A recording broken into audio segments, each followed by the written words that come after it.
Assalamualaikum dan salam sejahtera murid-murid semua. Hari ini saya Cikgu Ruhaya binti Hashim daripada Sekolah Menengah Kebangsaan Tengku Laksmana.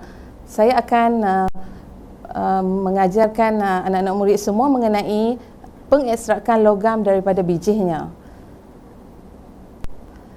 Cikgu akan membincangkan dengan kamu mengenai soalan format UASA bahagian A dalam tajuk ini.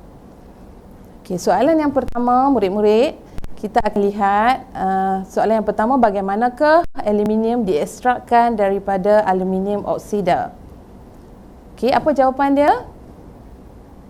Ya, betul. Jawapannya ialah elektrolisis. Pandai. Kita pergi kepada soalan yang kedua. Okey, apakah yang terhasil daripada tindak balas antara karbon dioksida dan arang kok panas di dalam relau bagas dalam proses pengekstrakan besi? Apa jawapannya, murid-murid?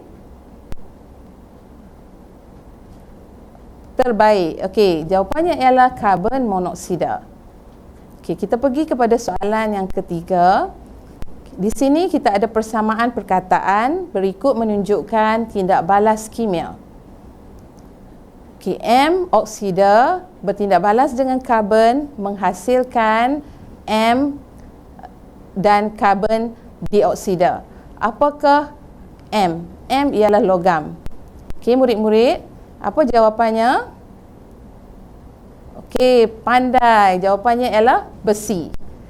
Okey, baik. Soalan yang keempat, murid-murid, okey, kita akan tengok antara yang berikut, logam manakah yang boleh diekstrak menggunakan kaedah elektrolisis leburan bijih galian?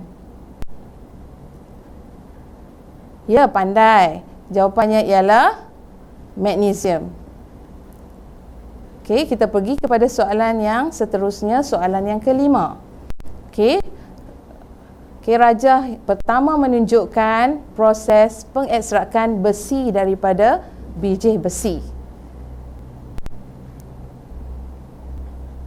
Okey, soalannya ialah apakah tujuan menambahkan batu kapur ke dalam relau bagas? Okey, apa jawapannya?